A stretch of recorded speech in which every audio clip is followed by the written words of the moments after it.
talking shit. Shit. Yeah, that's the pigeons. You'll see the state of the back of my car. It's like they've all congregated in one spot.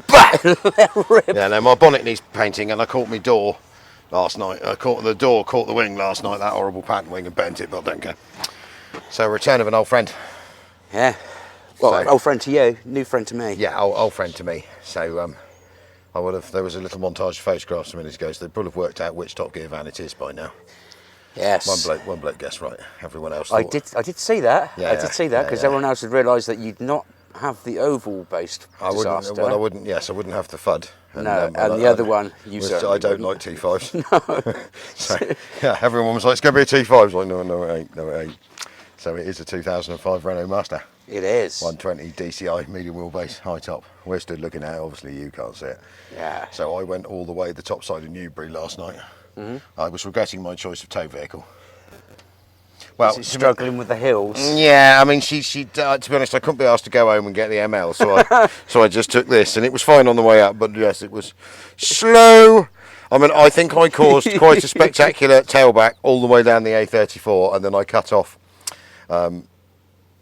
Stockbridge and then cut out across and through. That's the best route, actually. Well, to be honest, I upset lots of Tarquins. Oh no! Oh, it was Drinky Poo's time in Stockbridge last time. Oh, were they dressed in tweed? Well, they were in their Range Rovers, and they were being slowed down by some horrible man doing 45. Pims o'clock, didn't you know? I know. So that they had to try and. I mean, also that meant they couldn't drive in the middle of the road. Oh, those poor people. So I mean, at one point I pulled over, so then they all tried to run me over. Because basically, they're driving by with their 12-bore shotguns. So I pulled over in a lay-by just to sort of check, because this thing was a bit wobbly, and it's never been wobbly, and the back tyre on that side only got 20 psi in it, so I was merely blowing my tyre up when 10 Tarquins in brand new Range Rovers. The Tarquins now do drive Teslas, remember? Because they're saving the world. So instead of 120,000, there were some 120,000 pound high speed incoming for Twinkie Poos and Dindins, flat out in the middle. Yeah. And because there was a bloke in a lay-by close to the edge of the road, I mean, there was no laying off. But we had the same trouble whilst loading the van, because where that was in Newbury was near one of them big posh Tarquins training schools, you know, the ones Mummy and Daddy send you with your pony.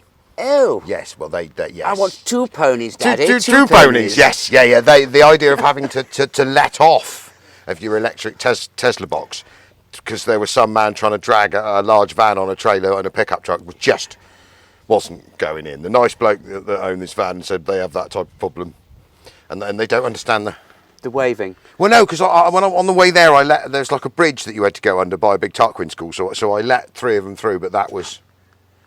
Because it was my right. It was an awfully hot day. It was awfully hot, and they were coming out of. Yeah, I know. That's a fleet of.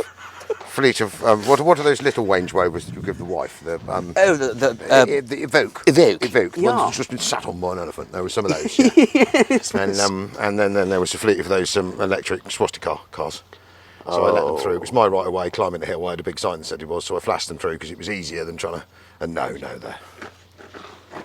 It takes sheer concentration to drive one of those vehicles. When you're a Tarquin. Yeah. Anyway, I mean, I'm sure there were some whoopers and some. Yes. Anyway, whoopers. Anyway, so once we got through that, so basically, yes, I did cause a tailback on the A34 because old Thunder 75, 80 kilometres an hour. That was all she had to give yesterday. It was hot. She was. When I passed you last night on the way to Madam's, I see it coming. I'm like, that thing's struggling. Yeah, She's struggling. She was struggling. We come out of Coombussy up the big hill. We went in second gear. First. Oh no. First. By the time we got to first, poor old goat. She's not a tow pig. No. I mean, we've used it twice. We went to got the 504. Yeah, that wasn't bad. That was okay. That was quite a large vehicle. Yeah, that's bigger. That's bigger. Like yeah. Twice its weight. She's not fair on her anyway. So we're putting her off towing duties, and we should really go and get the proper one. So anyway, you would have seen a montage of photographs a second ago on this van. Now the story with this van. So I have a really good friend of mine in France called Kev. If you watched some videos a couple of years ago, we were out there with my French van. There is bits of Kev in it. So I've known Kev since I was 18, 19. He's 71 now, so he's a little bit older than me. And he disappeared off the face of the planet for 10 years, moved to France. Anyway, we ended up getting back in contact. I went and gave him a hand to rebuild his house. And when I turned up in France, Kev had this Renault Master. And we were like, where'd you get that, Kev? One, it's far too new. because that's a bit posh for you, isn't it? And where on earth would you find it? I mean, the options list runs 120 DCI, so that's the big horse. It's got a DSG gearbox, 6-speed one. I think it's either 5 or 6-speed. It's got air conditioning. It's got alloy wheels. It's got cruise control. It's got electric mirrors. It's got air assist suspension. It's got parking sensors. Ooh. I mean, there are loads of other bits on it that just no one Proper would pimped out ride. no one would order all that on a van. I mean, Christ, my boss back in the day when we had to drive vans, air conditioning, you wind the windows down, can't you? Yeah. Automatic. Not electric windows? No, manual. Electrically adjustable mirrors. Can't you lean out and poke it with a bit of stick?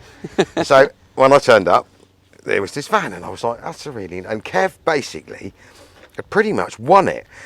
The story starts as far as I can remember, that he had a little yard at Corfe Castle with a workshop, and he rented a bit of the workshop to a fella that did these little magazines. He was quite a wealthy chap. And in 2005, he'd ordered himself another brand new long wheelbase top Sprinter at something of a cost of about 40 grand, which must have been every option you could have put on one. But there was a 4-month lead time on having it built. So I think the old Sprinter had gone. So basically, he'd bought this van that we're looking at to cover. In-betweeny. So apparently, I think he put the alley wheels on it, and I think Kev put the tow bar on it. But so he'd driven it for like 5 months, 4 months. Well, this Sprinter, when the Sprinter had been turned up, he'd backed it in the corner of Kev's car park at his yard, turned it off, and 2 years later, I mean, it was less than a year old, I think, when it was first there. It still sat in the corner of the car park with 4 flat tyres and badly listing sideways and growing in the deck. And I think Kev had got fed up because he wasn't supposed to have it there. And had been hassling him, and I think the guy said one day, if you give me like 1,500 quid, you can have it. That's cheap. That was, well, for a van then, that was probably, I don't think it was, because it was, I'm sure Kev did its first technical MOT, because it had sat, because it wouldn't have had to have been MOT before 3 years old. That's right, that's right. And it had just sat there festing. So I think Kev had to buy a battery, 4 tyres, got it going, got it out, had it serviced, MOT'd it, and away he went. So we have done all sorts of stupidity with this vehicle. I mean, we hauled stuff from this country to his house in France. We've hauled stone floors.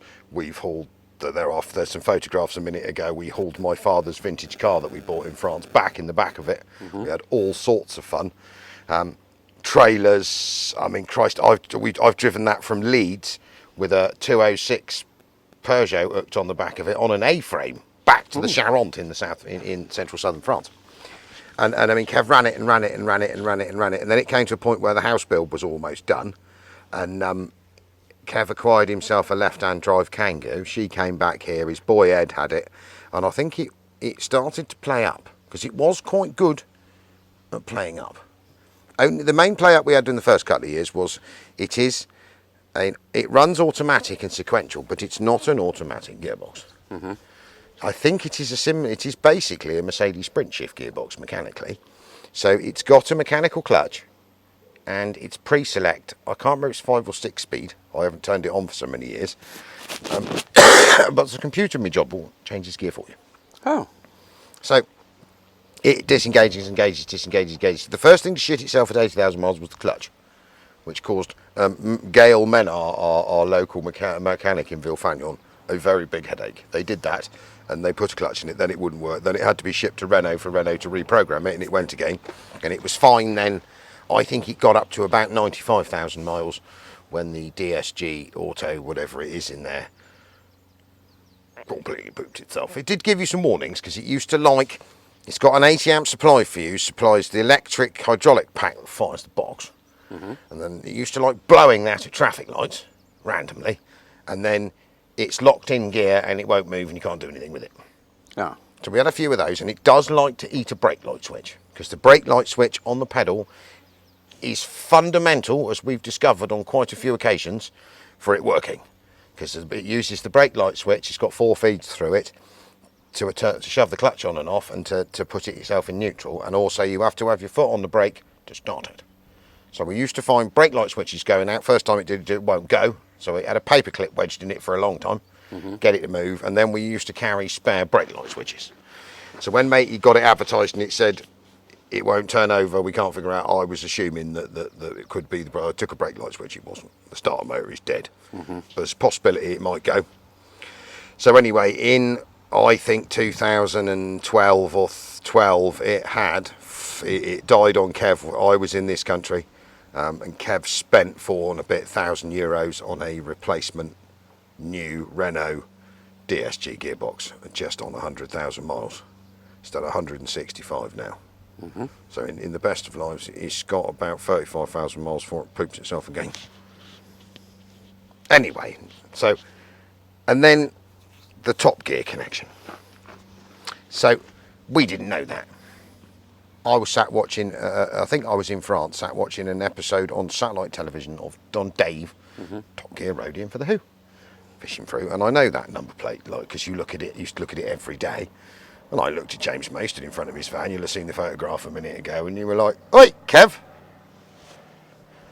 And he was like, "Jesus!" I said, "Yeah, that'll explain why it is what it is." Because obviously Renault UK gave them that to use for the filming, so they got a van and threw every option at it. Because I mean, it had the world's most hopeless sat nav when we first got it. Because the map card that was the map CD that was in it, as we discovered, only did the major towns of Europe. Which meant that going anywhere took lots of time because it took you to the biggest towns. So I remember going in, we went into Renault in France, bought the correct disc, put that in it. That was much better after that, because then it actually had maps. So, because the guy was moaning that I picked it up last night, he said the bloody sat nav's useless. I said that's because it's major roads in Europe. He said I did buy a British disc for it. He said, but I can't get it to work with it in any sense. So anyway, we will turn the camera around. So anyway, we then figured out it was the Top Gear van, and it disappeared. Ed had it after Kev. I reckon it's about 2013. It had 108,000 miles on it, and I've never seen it since, until I sat on the sofa last week and I just flished through I wasn't looking at vans, and I was like, that can't be it. It was listing in a garden. You'll have seen the photograph a minute ago. Been sat there for 2.5 years, and I thought, and I opened it up and I instantly recognised Hotel November 05 Lima Hotel Foxtrot and Kev's zip tie repair on where he ruined the bumper about 12 years ago. We'll be changing on that. So we're going to spin you the camera around now, and we're going to show you the Top Gear roadieing for the Who. It's James Mays. It doesn't make it any more special. It gives it a bit of history, I suppose. But I'm quite attached to this van because I've had so many giggles in it. I mean, the bulkhead explosion being the best one, and it actually has got, I'm going to go and check, because the bulkhead in it when it left was very bent and black. And the bulkhead in it at the moment seems to be very not bent and white. Yeah. I think someone's changed that. I'll have to go and check on the photographs, but we will turn it round now so you can see the beautifulness of my old friend. So there she is, Fudgy. She has returned home. It's not looking the best. Now, as far as I can remember, that there was Kelvin. That was a driveway in France. He was good at things like that. The alley wheels, they have gone a bit crispy. I think they're going to need blasting and painting. Yeah. I'm pretty sure that one in it, but it is, because it spent so long living in warm southern France, it's not rusty. No, it's good nick. It's actually, it looks, I mean, it's very green. I mean, this is probably one of the best sides. The bonnet is covered, the roof is covered, it doesn't go. We have ascertained a minute ago, because the story, so I said to Matey last night, he was a really nice bloke. I said, what happened to it? He said, right. I said, I said, before we have this conversation, I give 600 quid for this, which is way more than it's worth. Yep. I said, I'm going to give you £600 and I'm not taking it back. Tell me exactly what it died of. Right, he said, basically, it was mixing oil and water. He said, I had it for 10 years. I bought it off a lady that did markets, spook and lady, twee stuff in the back of it. And he said it was brilliant. He said, I've never had any trouble with it. He started mixing oil and water. None of the local garages that we used wanted to touch it. So he got a mobile mechanic out who they diagnosed it as head gasket. We'll find out whether that's true or whether it's the oil cooler. He went to pull the head off of it. First thing they had to do was shear all the injectors off because they wouldn't come out having pulled out. They had the head off, skimmed, head gasket, belt, back on, 4 brand new injectors. And he said, mate, he did it on my driveway, and the last sort of 2 or 3 days we saw him, he said he wung it over, it fired up, it was running. He said all the airbox was off because this is the later Master with the Renault with the air filter at the bottom. Because the one with the air filter, the air flow meter, sorry, at the top, if you try and run it without the airbox, it goes brum dunk, done that. What the fuck's wrong with this? It won't run without the airflow meter. So that was first thing I checked. I was like, no. He said it started up, it ran, he left it running for about 40 minutes, turned it off, said he didn't have time to finish it tonight, he'd be back in a couple of days' time. So he said it was in the way where they'd done it, so I fired it up, moved it to another car parking space. He said it was there in the drive, and he said I moved it to where it is now. It fired straight up, moved it, turned it off. He came back 2 days later, we went to try it, it would not start. He said just wang over and over and over and over and over and over and over. And then it started to slow down, mate. He said, oh, you've probably killed the battery.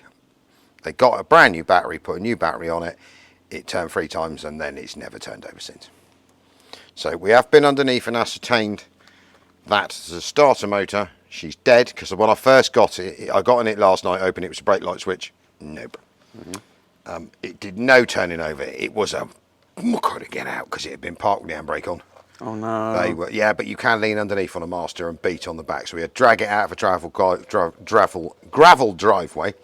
And one thing normally with this vehicle, if it wasn't parked correctly, it's in gear. Luckily enough, it's in neutral. Well, that's good. So that helped, and the clutch, so it's actually in neutral and it's not fucking someone. If you back it in reverse, turn it off, you turn it back on and start it again, it was selected in N, which is really handy, which meant it eventually rolled. We had a lot of fun getting it out on the road to load it. So this morning I leant underneath it, put a ratchet on the end of the crank, pushed on it. It was solid, and I was like, oh well. Luckily enough, in the Horde, I've got a slightly lower mileage 120 DCI because I had to measure that up, see if it fit on the car trailer. We have another one of these, Dan's old one round the back, which runs perfectly. It was just a plant van and it's a bit bad. But anyway, after deciding that wasn't enough, really leaning on the thingy, backwards and forwards, you heard the starter dog click out. Engine turns freely. So what we're going to try and do in a minute is get the starter motor off, this one. Yeah. We'll show them that you're LT rebuilding, LT rebuilding, and I'm going to try and see if I can get the Top Gear van to go as to whether she's done. As long as the gearbox is all right, yeah, we're all right because I've got a complete spare engine. But I think 165,000 she shouldn't be. I got my last Renault recovery truck to 640,000 miles before it got a bit gimpy, and I decided that perhaps maybe changing it before it exploded. That was a 57 plate one of these. These 2.5 DCIs have a few ilks, but they are a really good engine. So we are going to keep fingers crossed that the low mileage of 165 or 63, that she's all right. Matey's mechanical work is all right. I just suddenly think, is there a possibility that he could have got the gasket the wrong way around? So the water jacket is... you can do it on a 1.5 DCI, where you put the gasket on backwards. I've done it, and it cuts a oil feed to the turbo and the head. But it doesn't seem to be seized up. It's obviously got... The oil in it is horrible. I think that's emulsified from before. Okay. But it is full of coolant. So I don't think Matey, according to Matey, I don't think they got the stage where they'd run it up, warmed it, dumped the oil, flushed it through. So if it's got 4 new injectors, it's a possibility. It's either a dying starter motor and it wouldn't turn over fast enough. It's high pressure fuel fault. The only way is to fire it up, see if it rattles its tits off, and work from there. And if it is done, then we'll fit because that one round the back there is only done like 140, I think. Give me sweet as a nut.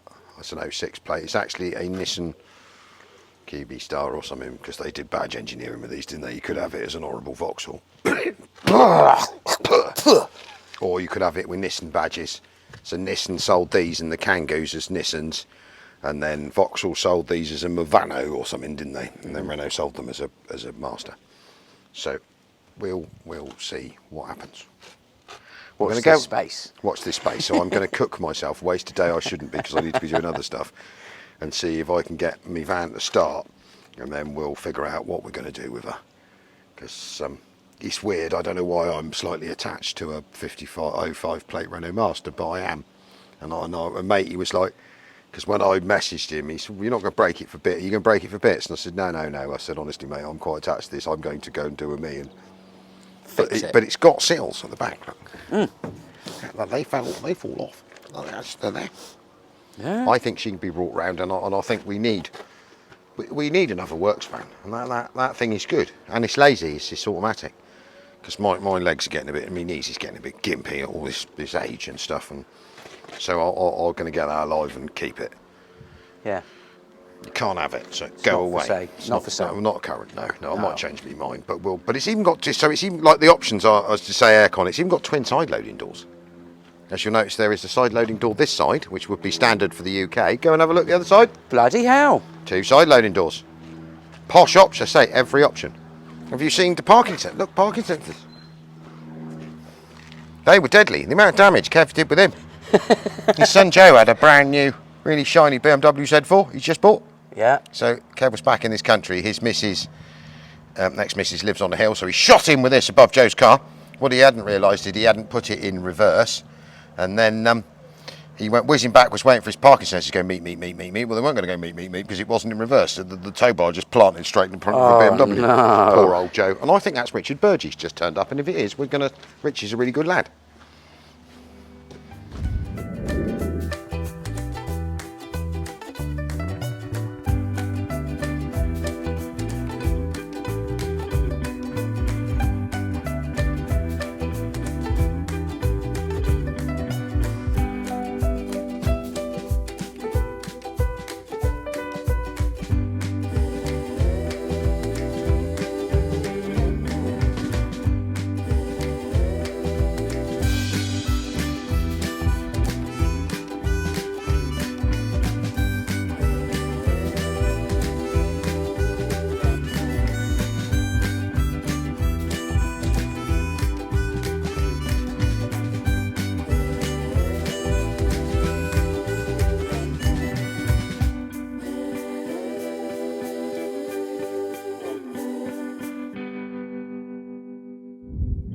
Well, there was a whole degree of excitingness going on there. Poor old goat's had a bit of bodgery since she left us, so it would appear someone might have hit something at some point, so the aircon rad is done. I think she's got a big hole in her. The main radiator, even though holding water, is a bit bent. Obviously the bumper's done because Kevin had ruined that beforehand, and the front cross that bolts in here has got a big squat in it. You'll see the excitingness that came out of the... I think that's one of the boost hoses. When we upturned it, all that gook there shot out. No one had ever connected this one. Now it is free and it does turn over. And this starter motor doesn't work. Well, we think it doesn't work, so it's either fused from the truck. So I thought the best way was I was going to have to sort all of this out properly. Anyway, which involves steam cleaning it down and getting it to a respectable stage, which I can now do, because... yeah, so I thought best bet, these are a beggar to get out in there. I needed to take the front off, the front's gone. I have all bits. I've just found a new air conditioning radiator and a new air conditioning pipe because this one here is rubbish. Degassed, by the way, did check, didn't have to pull the machine out and pull anything out of it. So I would assume that one of the bleeder has broken at some point because we've got some exciting bodgery going on here. And we are basically going to see, before we go much further, one, if this starter motor works and it is a wiring problem up there, which we have had before, or this needs replacing, at which point we'll have to go and have a look at the spares pile around the back, and then I'm going to have to do this to that, because the bumper's good on that one, the rad pack is untouched, the front cross member is good, and obviously it has a functioning starter motor on it, and we're going to see if this engine runs. If it is turd, gearbox out here on the floor, nick the engine out, the one out the back there, which has done less miles than this, and we know which works, put it in here. Or if this busts off and works, we'll work on it, because I'd rather have the original one and it's much less effort to change it all. but that there is slightly concerning. I'm going to scrape some stuff over it and soak it up a bit, and then we'll clean it up, because I wasn't expecting all of that to have leapt out of there, where it came from in the first place. So I'm going to go and bench test this and see if it does start the motory things. I'm not confident, because it's actually, see, it's loose. This makes you think someone's been monkeying around with that already.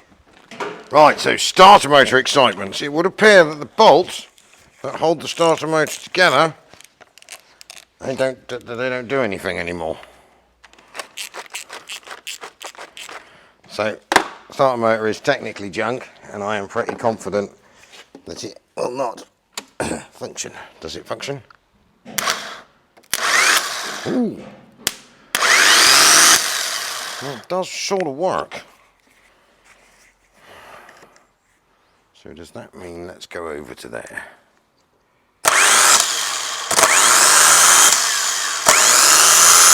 Right, so the starter motor,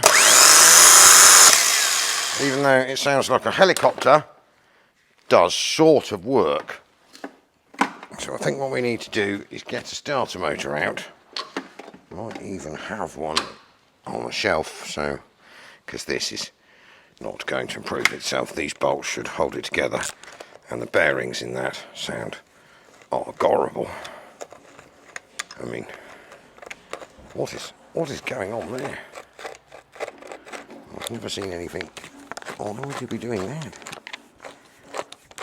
I don't know. I think you're done, aren't you? Starter motor done. Let's go and see if I've got 2.5 DCI starter motor off.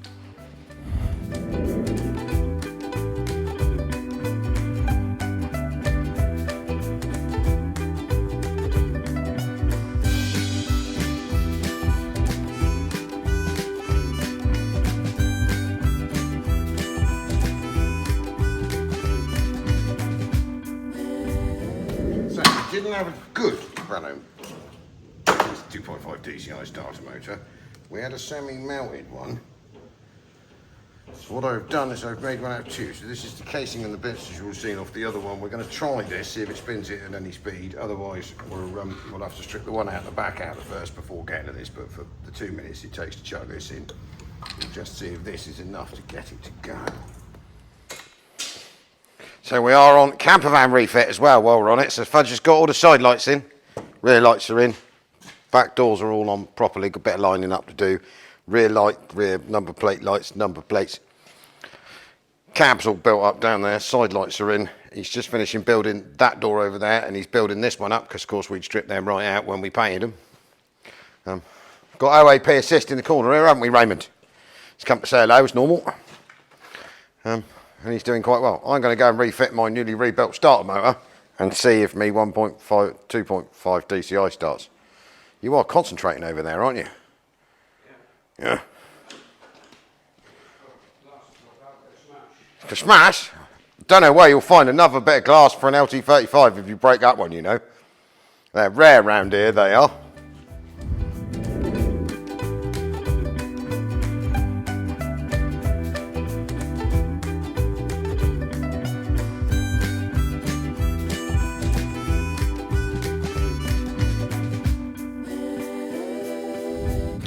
Right, starter motor is back in. We've blown some of the mouse nastiness off. The main 30 amp fuse had blown. So I'm going to turn the key, see what happens. I'm not keeping my fingers crossed. I don't know how healthy that is, but putting the 30 amp fuse back in, brought the hydraulic packer back to life that fires the gearbox. So we'll see. I'm not expecting it to chirp off at all. Not even expecting it to turn over, to be honest, but we shall see. So it's in neutral. On the thingy.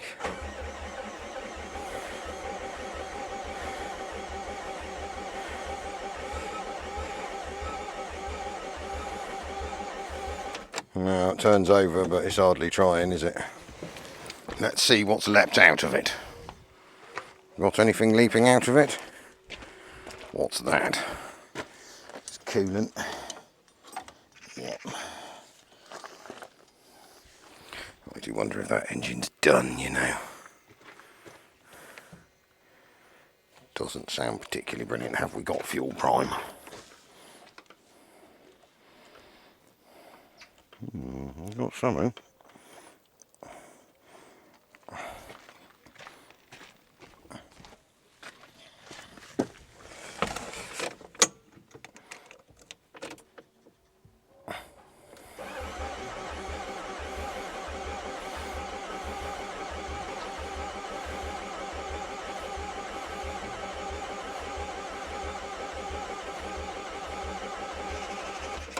I remember with Renaults that you had to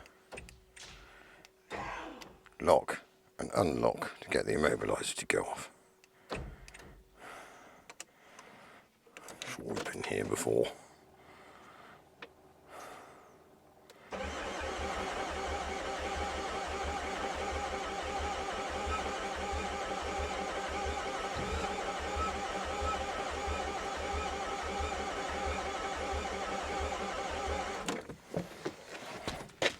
Right, just turning overs. I think what we need to see is if we got any fuel. Fudgers! Can you turn a van over for me?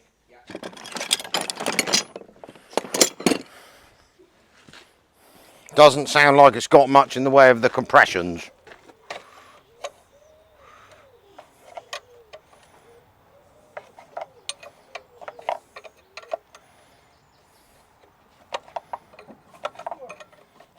Nice and cool in there.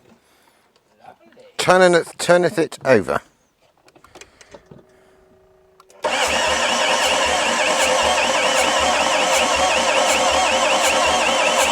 Right, hang on. I've got one huffing injector, but it has got fuel coming up to it.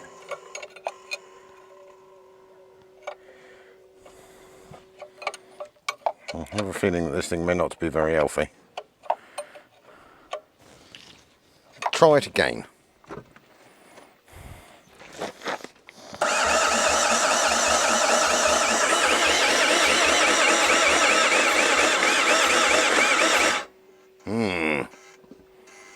That doesn't sound the best, does it?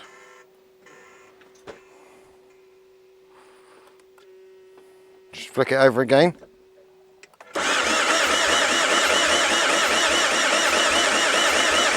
Alright, hang on.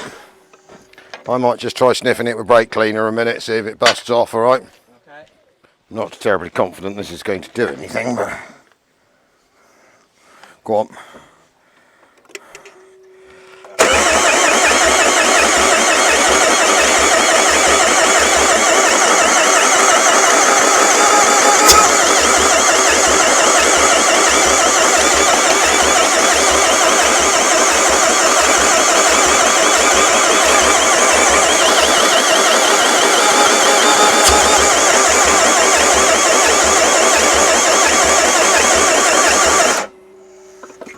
Sure, there's an awful lot of compressions going in that.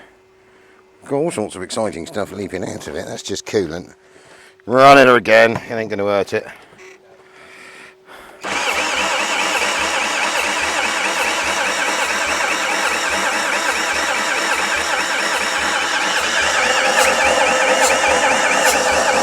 Right.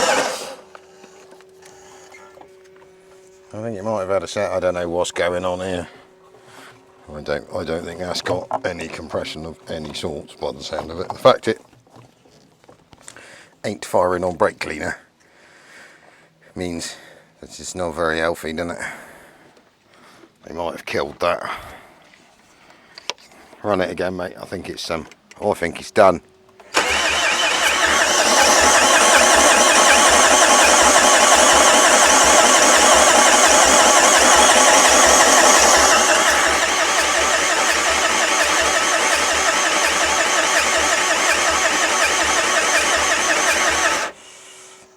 Don't seem to have any compressions, does it?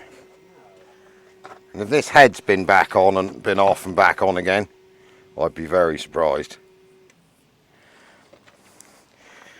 You would have thought it would be less dirty, wouldn't you? It's turning over well enough to start in it again.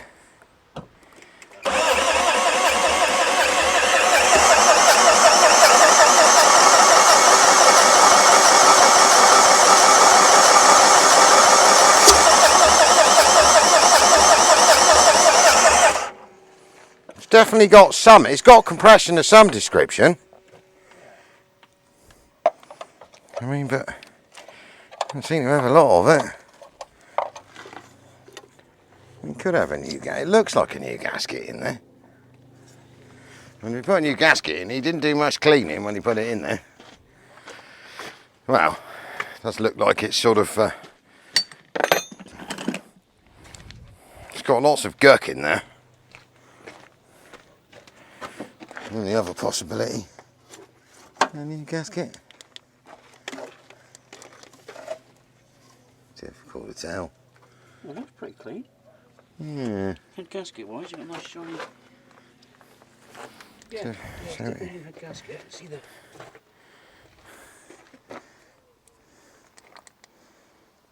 Is it? I don't know. Why would you not shine it up? It's definitely chuffing on one injector, but so unless something's gone wrong with the belt.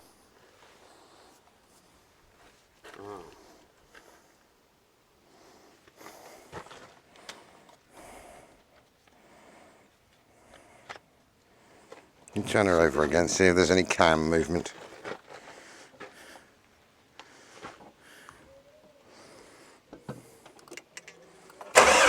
Yeah.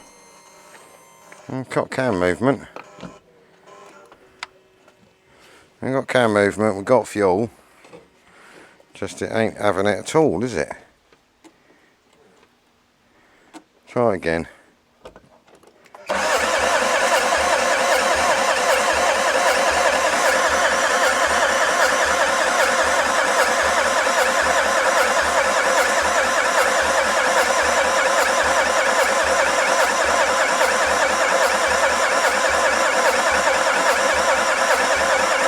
No. I don't know what's going on there. A few moments later. Right, so we have been doing some more fiddling. Now, it would appear that number 1 and number 2 heat plug, which are new, are not really screwed into anything. But number 3 and number 4, they screw into a cylinder head quite nicely. Number 1 and number 2, there ain't no thread left. I think they were stuck in there with hope and liquid metal, and that ain't going to cut it, is it? So, admittedly, we managed to get the heat plugs out, which is amazing because they normally shear off, but obviously they haven't really been. They've been in and stuck out and stuck back in, and it does seem to have compression. Now, I'm sort of quite unsure how to proceed at current, because obviously in no one to go. Now these 2 cylinders here were quite full of gherkin oil. Now I think that that pipe was full. The intercooler is still spewing goo over there into a bucket at the moment. So something has happened to it. It's figuring out what that something is. So I think the best bet for a minute is I have another one. So we had a route through the back of the van. In the back of the van is a cam belt kit, a new one in a box. The box is obviously empty, and there's an old cam belt in the box with some bits, so we're going to assume the new belt is on there. So this injector here and this injector here are new. That one and that one are originals, because there's 2 more injectors broken in a bucket in the back. So it's had 2 injectors, not full set. That's fine, because the original ones probably worked. And it is the most oily, disgusting mess I've seen in a long time. So, I don't know what to do. I might proceed to take the rocker cover off to have a look to see if there's any way of repairing the threads, just to see if we can bring it back to life. Or I just abandon ship on this GQ9CK whatever coded 2.5 DCR is, and admit that it's been idioted. Whip it out, which involves pulling the drive shaft, dropping the exhaust, ocking a wiring harness, messing with the complicated gearbox, and putting another one in there.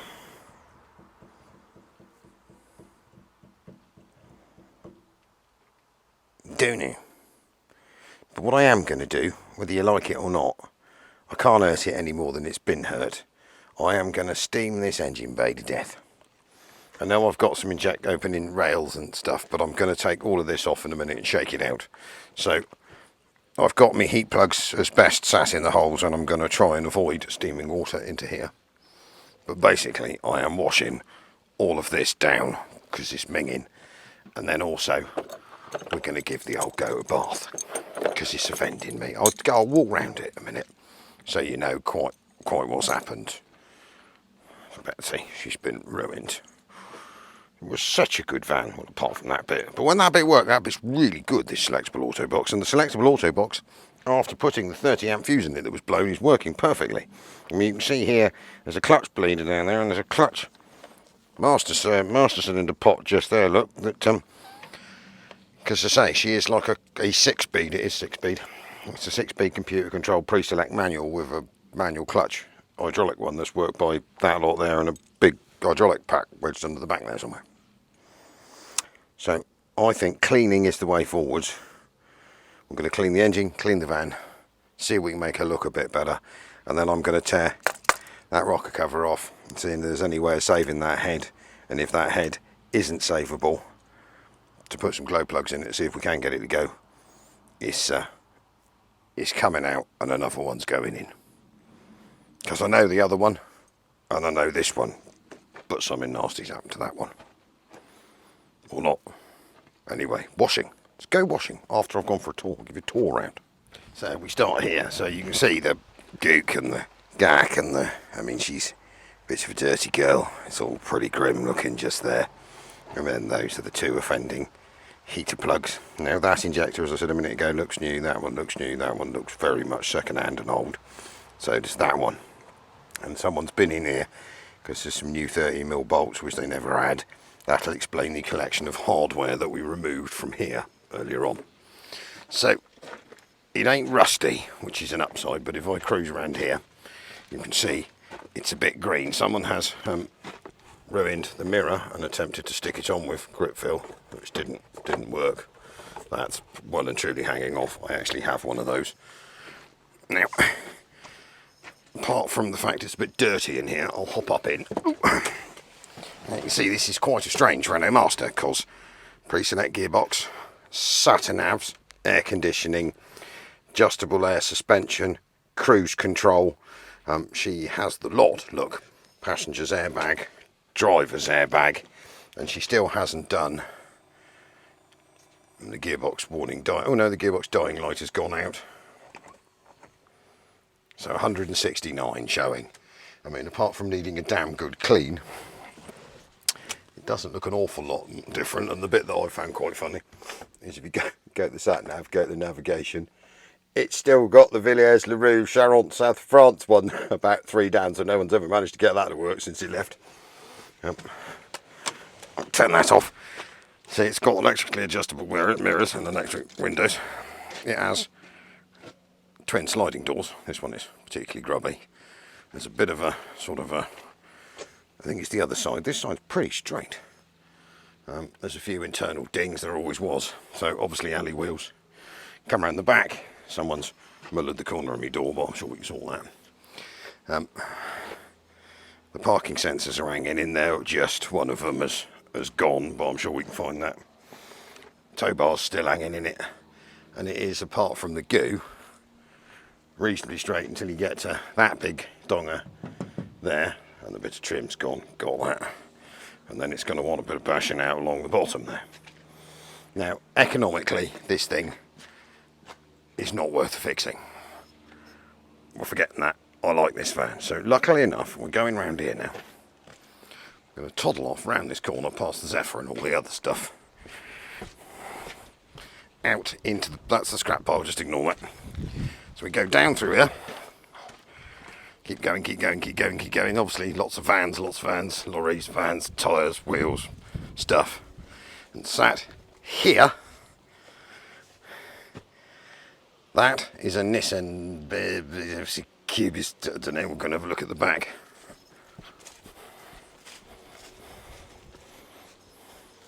No idea.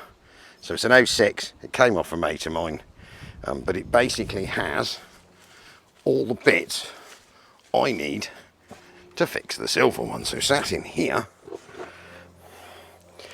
is an unruined, running, it would start, sadly the heater pipes have done the same, so I've ordered some of those, 2.5 DCI of similar horse. It's got the same code, so it might need some bits off the other one, but basically this thing works.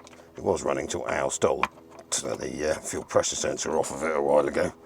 Just got to put that back on there because I don't want to lose that. I know where the fuel pressure sensor is, I put that inside. Didn't actually need it, so that can go and sit back. Well, that's the other way round, isn't it? That's why I can't get it to go on. It should be like that. Idiot. And that explains why the fuel lines were fitted wrong on the other one, because they cross over, look, and on the other one he had them all straight and bent. So it's to nick that, which basically I know that works. It hasn't done hideous miles. It's to put that, and we're going to want all the bits off the front of this one. So like the bumper is good, the rad panel is, the structural panel is good, the rad pack is good. We'll need to fit a new air conditioning radio, and that's on its way. Like mine seems to have lost its clear side lights for some reason. They were on it when we got rid of it, so they are on here. The clear indicators, sorry. And then any bits of trim and stuff, because this one sadly is just rusty as far as I can remember. And it might have been the windscreen being beat out of it that killed it. So, back round here.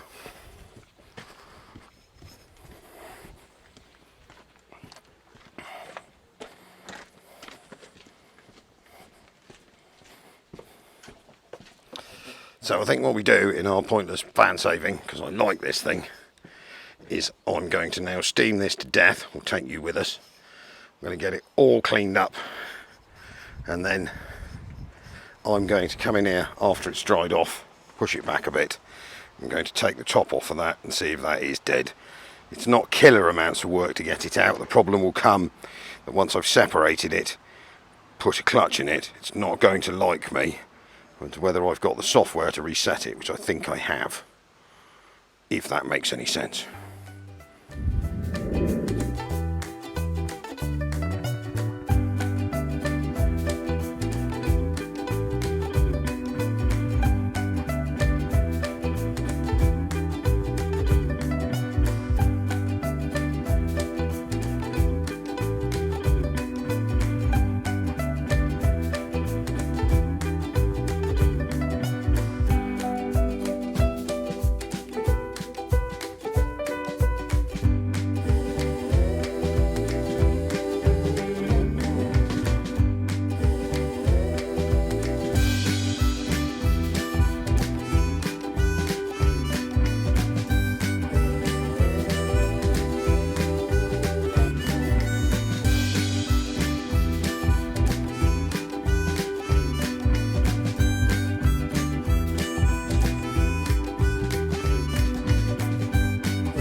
So we're next morning, we've let it dry off overnight, dried all the electrics out, WD'd them down, not that those connectors are under a place that gets wet anyway. So we've got some, I mean the levels of bodgery here are brilliant. So I'm going to try, I've managed to helicoil one of them, not ideal, I know, I don't like helicoils, one of them and get it in. So I've drilled this one, I'm going to helicoil this one a minute and see if I can get it in. It was a tad technical, but to be honest the engine is junk without it. The best bit you need to see is the turbo manifold. So we obviously decided that we couldn't get the turbo manifold bolts off because you've got an exhaust manifold here and the turbo bolted to the bottom of it. So what we did was we cut them off with a disc cutter really badly, and then we didn't bother to replace them before we put the whole engine back together. So there's like two studs hanging out here that are all chopped up, and without them it ain't gonna work. So you could get at them like now, but he put it all back together. Marks out of 10. So I need to try and remove those, but and obviously have a massive clean up because there is quite a lot of, I think she was, poor old girl was sick for a while. There's lots of guck and gook and, oh no, I'm hooked up. in the manifolds. I mean, there is a degree because I've had to drill this heat plug thread, obviously. So Sucky Hetty has been called out into service, trying to scoop up all the bits of metal before they arrive, go somewhere nasty where I don't want them to go. But at the end of the day, I am viewing this as, without doing this, it's done. So if this doesn't work, I don't really care because I've got another one. But I am going to try and see if I can get it alive. And then if it ever comes to changing the heat plugs, that'll be really fun. I mean, they do screw in and out, but I don't like helicoils. Onward, helicoiling. So we go for the close-up. So now the rocker cover is obviously off. I took that off this morning. These are the offending. So Renault Master suffer. The heat plug sits in a pit alongside the injector. So if we get any water under the bonnet, because these used to leak on, I think it was Traffics, but they do leak on Masters as well, and it drops stuff straight in here. So I've drilled this one out. I've got to tap it and helicoil it. I've managed to get where are we? I've managed to get that one back in, but look at the quality of that there. So there's 3 bolts holding the turbo to the manifold. So to get the head off, we just sawed on them. And this one must have come undone, so we only put the one back in. And then we didn't fix that at all. I haven't taken anything off of that. I mean, obviously when this broke, we did some quality repair there, so that'll need fixing. So we're gonna try and see if we can get those out in a bit. See if we can get this to hold combustion gases clean on this bit. I mean, basically there's all sorts of, I mean, you can see it's not very pretty. See if then we get some compression, we can get some fuel. Might start. Possibly.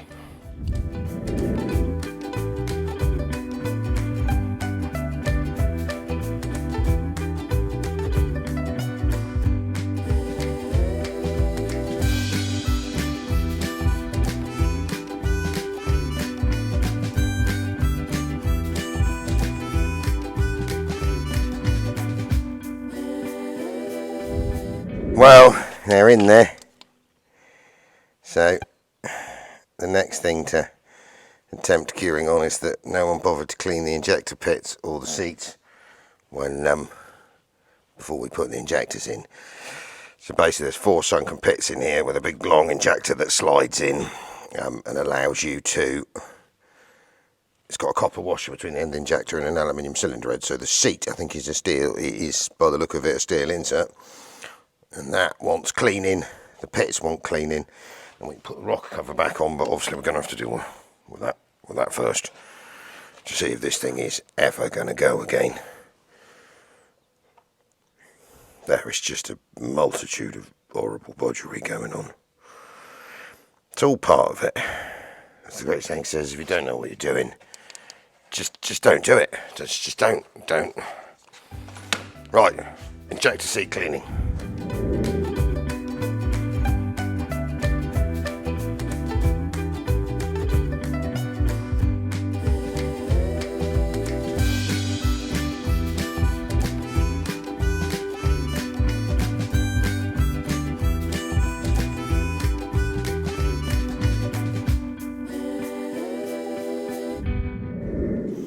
Right, so that's the injector seats cleaned up and the ports cleaned up. So you can see what I mean. That basically this copper sealant washer, which isn't a new one on here, that we put them together with the old ones. I mean, look at the state of that. Ain't never gonna seal. And we didn't bother doing any injector cleaning. So basically these need to go back in here. Yep. But obviously this is going to all need cleaning up, and these can only go in after the rocker cover's gone back on. So I'm going to get rid of as much of this gack as I can, and before I put the rocker cover on, I'm going to have to deal with those 2 absolutely mummed and ruined studs as to whether that's a unpleasant 4-hour problem or it comes back round again.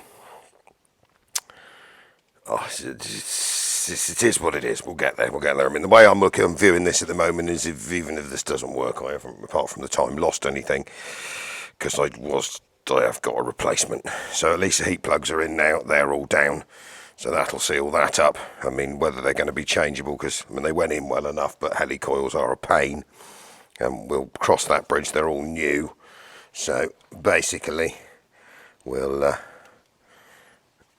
get it reassembled and see if I can get it to go. Poor old goat.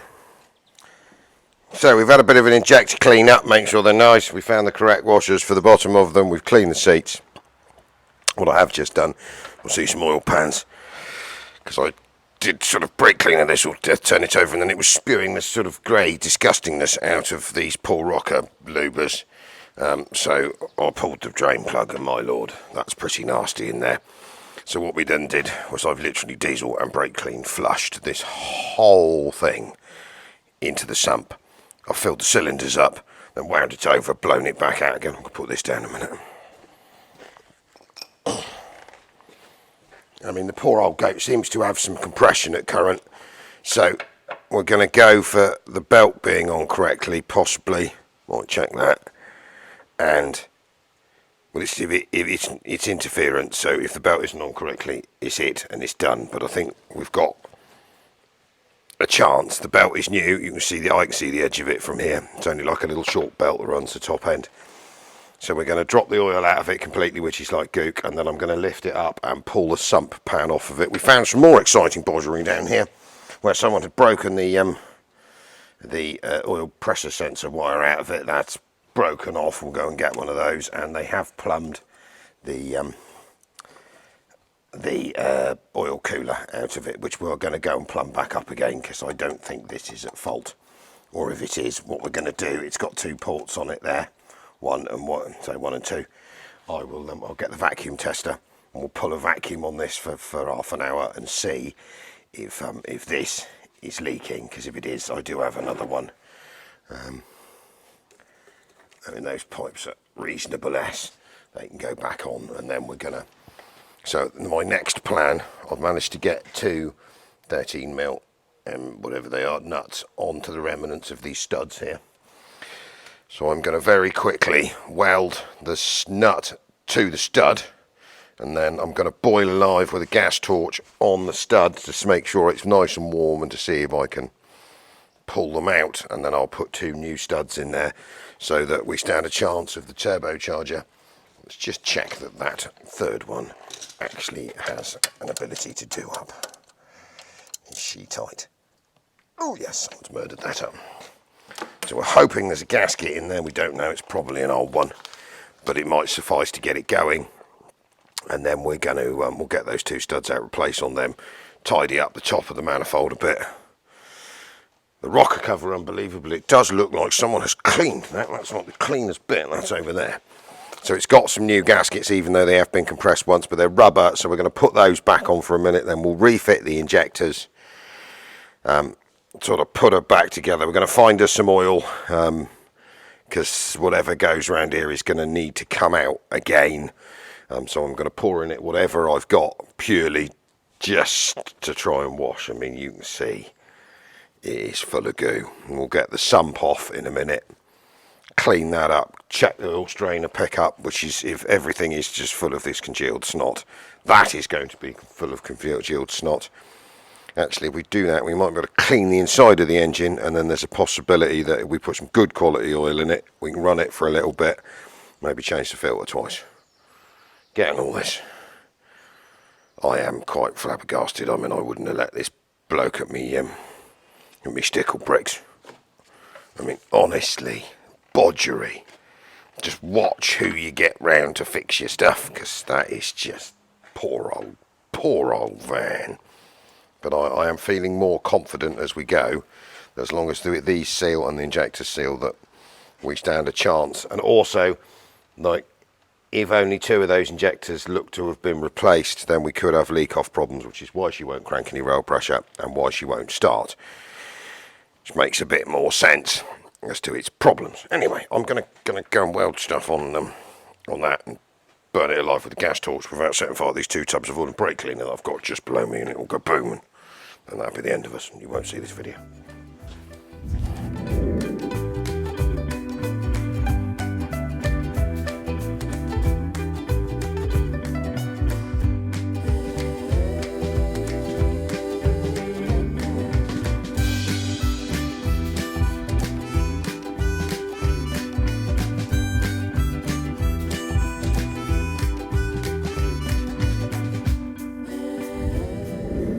So after 2 hours of faffing around, I managed to shear them off right to the bottom, drill the original studs out, drill through, tap them, and then I've run 2 more studs in. I've put a spacer in, which they should have had originally, brought the nuts up, and then basically ground the heads off flush. These are brass, no, they can't be brass nuts, they're steel ones, steel Sprinter ones. So basically, they're a little bit higher off, stop the rust, clean the top off. That is bolted on. So what I need to do now is get the rocker cover back on, and then we've got some injector bolting excitement going on. So these, which were lying in the scuttle, are the original injector bolt, little bolts that sit in there, and then we've got these that someone's made. Now these will probably do for a minute, but to get it to go, but I'm going to order the correct ones, and then we'll helicoil all these drilled out holes that someone's done, and we'll put the proper ones back in with the spacers so that it works properly, and then we won't have to have this twin nutted messy disaster if it does start, because that'll upset me.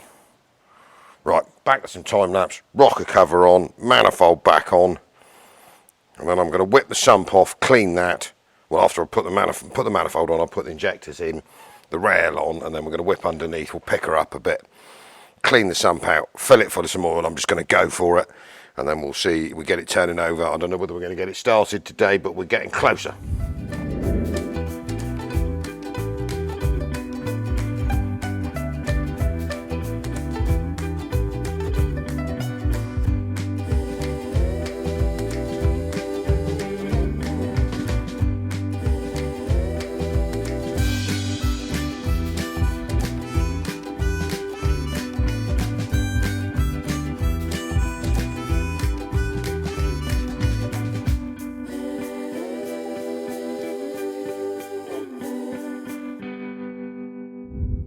Right, so we've been doing some more fiddling, obviously. It is all back together. It has what could be described as compression. What it doesn't have is any fuel. Zilch, zip. So we've got the live data running in the cab. We've dismantled it again. Wing it over. I'm not even getting 5 bar of rail pressure, which is a problem. So I'm beginning to wonder. So, I mean, the pump is mechanical. It's a big spinny thing like a water pump. And then it's controlled by this. Now this is the fuel pressure regulator. Now, so all this is an electromagnet that donkeys backwards and forwards, controlled by the computer. So when obviously you are cranking it to start it, it will be giving it all the rail pressures once the engines are running. So I mean, let's say this, if it was a Sprinter, would need 181 bar to fire. Whereas at the moment, we're not even getting a dribble. We're getting a little dribble, but like nothing. So I'm beginning to wonder whether this thing here is sending all the fuel back to the tank. So obviously you've got a hole in the end and then some holes around the outside. Now, no matter what you do with this, we should plug it in. It makes gurky noises, opens. So when it's open, you can blow through it. When it's closed, you can blow through it. So for the sake of going and stealing this, somewhere around here I have got a high pressure pump, one of these, which I've seen recently. Buggered if I can find it. So I'm going to go and nick this, which I didn't really want to do, off the other engine out the back, because I can't really do any damage. And plug that one in, and then see if then it'll bleed. And I reckon if it'll bleed, it might fire.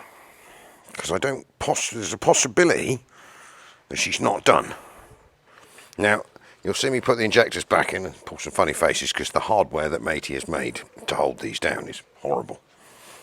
It's just awful. So I've ordered the correct hardware and I've just screwed them in for a minute. I haven't murdered them up. I think they're good enough to see if I can start it. I've flushed the sump out and I've had that off and put that back on. I made a horrible mess and I forgot to video it.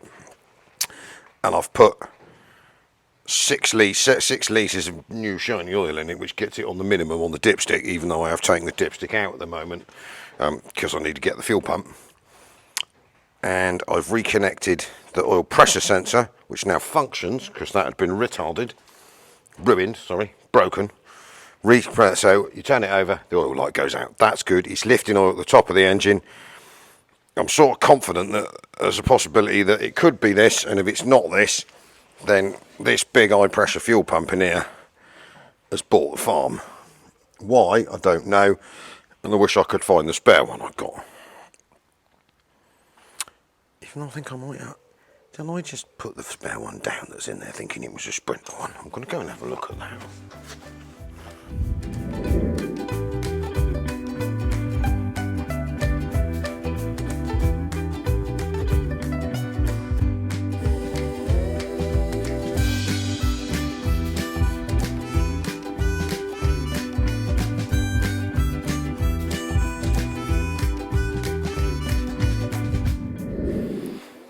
Right, so we thought we had ourselves a Duff high pressure pump. We changed that Majufri thingamy controller there, that made no difference.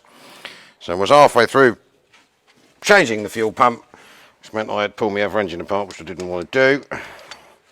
So I thought what I'd do is drill power, because obviously that's what you do. Me fuel pump, what have I done with my 17mm spanner I had a minute ago? So I've lost that, no. Absolutely covered in fuel. My missus is going to love me this evening.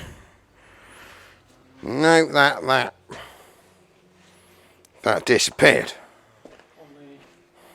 See it? So I'm going to need to go over there and go and get me injector clips, otherwise it's all going to go horribly wrong in a minute, isn't it? Yes.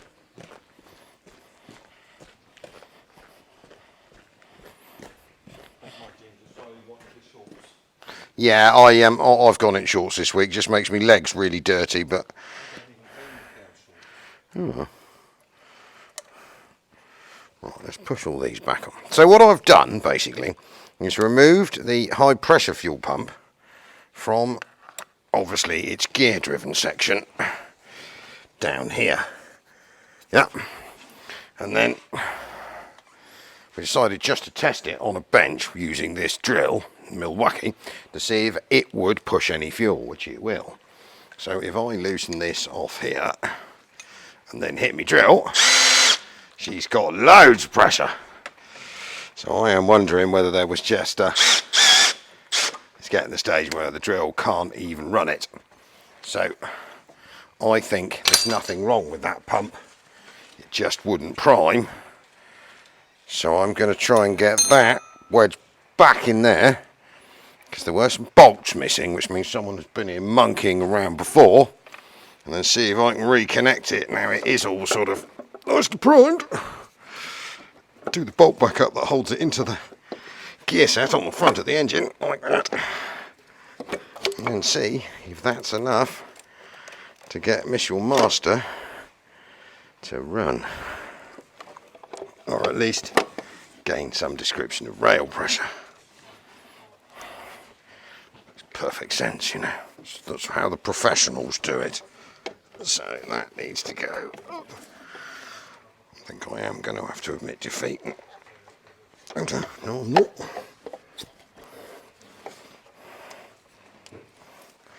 So obviously this is what's known as a high pressure. This is, well, not higher pressure. So there are two types of old school and new school diesel engines. I'm going to have to take this pipe off, but that will be fine because we've got fuel prime. And so your original old school Mercedes type, the ones we do, and your Land Rover, used to have what was known as an injection pump. So that is a timed, so like for this engine it would be a timed mechanical pump with 4 feeds running 4 injectors. And so it'll be about this long, 1, 2, 3, 4. And the more modern diesel engines run a high pressure fuel system. So basically this is what we know as common rail. So at the back here is a fuel rail, yep, which is common, hence the common rail, to all 4 injectors, 6 injectors, 8 injectors, 12 injectors, 2, 3. And then you have a high pressure pump, which is this thing here, which is basically, he said dropping all the bolts again, like a big high pressure water pump. And that fires fuel at great pressure, as you've just seen, at the high pressure fuel rail. There's no real timing to it. I mean, some high pressure fuel pumps do have sensors on them to time them, most don't, like this one. all it has there is what's known as a fuel quantity adjuster, because obviously the faster this pump spins, the more fuel it throws out all over the place, and the more exciting it'll get. So basically, technically a simpler system, and then instead of having a mechanical injection pump that was quite complicated inside, needed timing and sorting, and you just have a high pressure injection pump, which is much simpler in theory, and then the complicated bit comes with the computer to control it. So on this engine, so the control systems are 4 injectors obviously, but the 4 injectors have little electric valves, basically electromagnetic valves on the top to fire them. So the computer is in control of those. Hidden back here is a rail pressure sensor that the reads the fuel rail, that big thing up here that this is squirting at, pressure. So it says, so to say, to start this engine, if it needs 150 bar of fuel pressure, as you turn it over, this sensor says, right, we've got 150 bar, go for it, Mr. ECU. Fire these 4 injectors. Now down in there, buried, is a crank timing sensor. So this little computery jewellery box here knows where the engine's spinning to, and it knows which injector it needs to fire.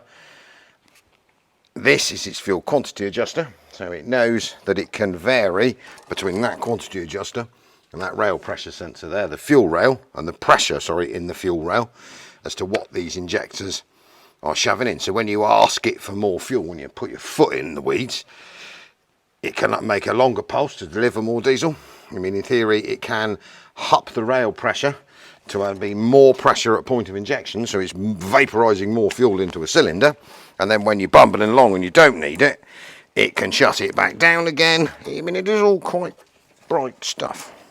It's probably not the world's best description of it all, but I sort of know what I'm talking about. And I am going to go back on the time lapses now before I beat this pump to death with a hammer, because it won't go where I want it to. I'll be back in a minute. Right, so high pressure pump refitted to truck. If it's going to start, maybe. This is when the starter motor bricks it now, and I have to go and change that again, isn't it? Because I did make that out of hope, fromage, and 2 starter motors.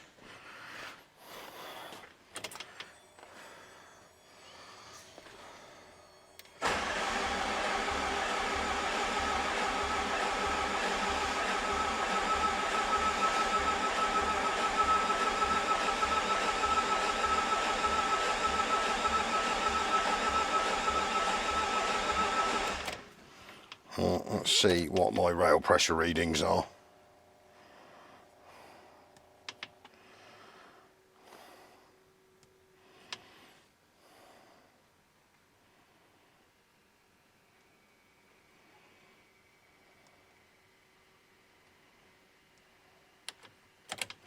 Computer watchdog, so locker, unlocker.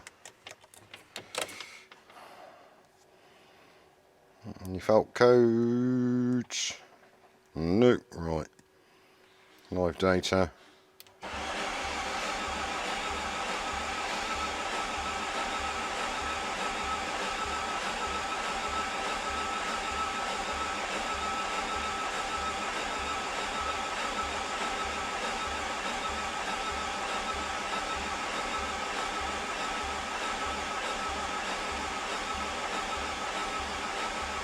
He's trying. I've got 11 bar all of a sudden.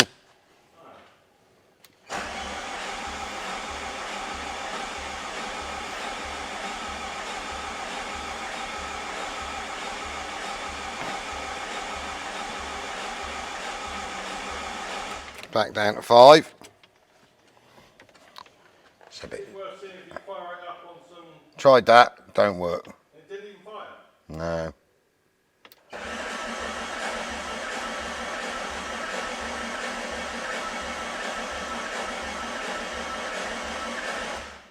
Seems to be whipping up to like 11 bar and then knocking back down again. Well, I fought it for another hour, but I think these are the problems. The injector holding threads in the head, they are ruined. Someone has drilled them out to a oversized stud with big nuts on, but you can't do the nuts up to do the injectors up. So basically, no matter what you do there, that's not good. The heat plugs are now sealing, but we knew that was a chance. She got a lot of the old blow-by. If you put your hand over this breather here and she's turning her over. She still is cranking not a lot of rail pressure, which either means the pump is worn, so the pump being spun with an electric drill is much faster than it is turning over, so it's got enough to prime and enough to fire, but it doesn't have enough to fire. At the speed I have, you off camera, swap the starter motors over, makes no difference. So time, effort, was today a waste of time? No, I don't view it is. I mean, I think that 2.5 DCI has something fairly seriously wrong with it, and something has happened to it since it left our original ownership. So it's lacking in compression. It hasn't got the right fuel delivery pressure. The injectors, I think, are questionable, especially the two original ones, because I mean they would have had to have beaten them out, and I don't think that's done them any favours.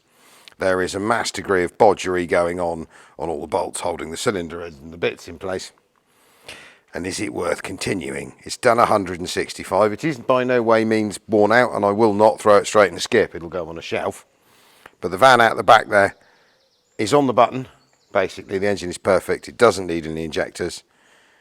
It just wants a service. And for the time I'd wasted trying to get this one to go, I could have got this one out and the other one 3/4 back in.